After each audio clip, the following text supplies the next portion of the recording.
I recently changed the exhaust manifold on my 2013 F150 using the manifold and turbo install kit from BD Diesel.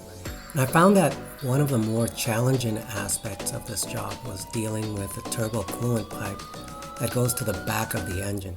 So I thought I'd put my experience out there. First, I'd like to state that this is an independent review. I'm not associated with BD Diesel, I'm just a customer. But I did find that this kit was complete and of high quality. I like that the turbo manifold bolts use a spacer between the manifold and the nut, which should increase the resistance to studs breaking.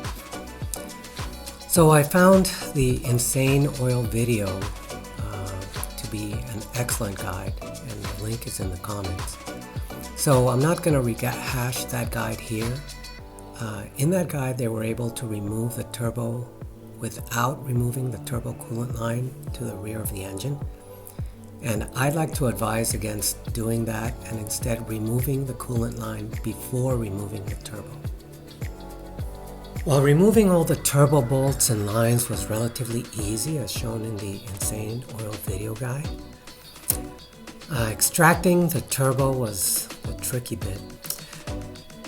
The main problem is the coolant line from the top of the turbo to the rear of the engine hugs the turbo as you're trying to jiggle the turbo out of the other coolant line that runs from the back of the turbo to the front of the engine. So while jiggling and jostling the turbo, you're likely to bend that line that goes to the back of the engine and break the seal on the fitting there on the back of the engine. By the time I was done extracting the turbo, that rear coolant line was completely loose, and I didn't trust that the seal on the back of the engine would remain leak-free. Furthermore, I really had to bend the line in order to remove the turbo. And this is a problem because I believe the tube is meant to be centered on the fitting and without having lateral stresses. And after the tube has been bent, it would be pretty time-consuming and difficult to bend it back to the original shape, so that the tube is perpendicular to both the fitting on the back of the engine and the turbo fitting. In the end, I ended up buying a new coolant line from the dealer for about $32, something I would have avoided if I had removed the original line before tweaking it during the turbo removal process. Lesson learned. So this is how I got to the rear turbo coolant pipe on this 2013 F150 EcoBoost. And what we have in here, so you see the fitting is like right there. And the way I got that fitting off is, well, it's really hard to take a pick and get rid of that little clip. So what's better to do, and what worked for me, was I actually undid the fitting from the engine, and I kind of reached in here with a wrench.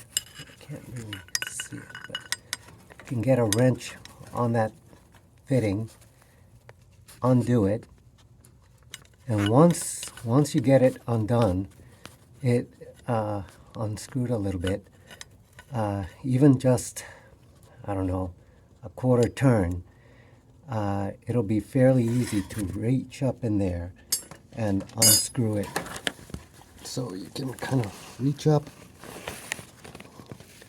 and then start unscrewing it with the pipe on there.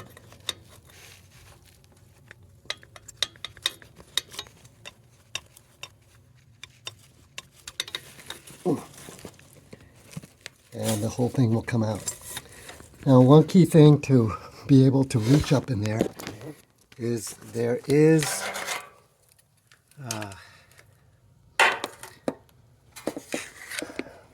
this electrical line comes out of that harness, and it is attached here by one of those clips, and over here. Right, so you undo that and then you can get it out of the way. So that's key. The other part is you gotta undo this There's just two little bolts that hold this little shield right here. So you undo that, get it out of the way, undo this harness, and to really get it out of the way, you have to unclip it from this other cable it goes to, and after that you can reach that fitting. All right, and it just comes out like so. All right, and I'm hoping it goes back in just as easy. We will see. So I'd like to report that it was relatively easy to get that fitting back in. Probably the toughest part was getting the seal screwed into the back of the engine and torquing it properly. But once that was done, the new line fit into the back of the engine and the turbo really easily. So one last note, so these are tools that I found really useful in torquing down the manifold. So I have certainly they're 1/4 inch sockets, 13 millimeter, and then a 200 inch-pound torque wrench, and swivel 13 millimeter. And that one is used to get to that one stud that is close to the AC compressor. That's really hard to get to, and I think you can see it. It's right the one at the bottom over there.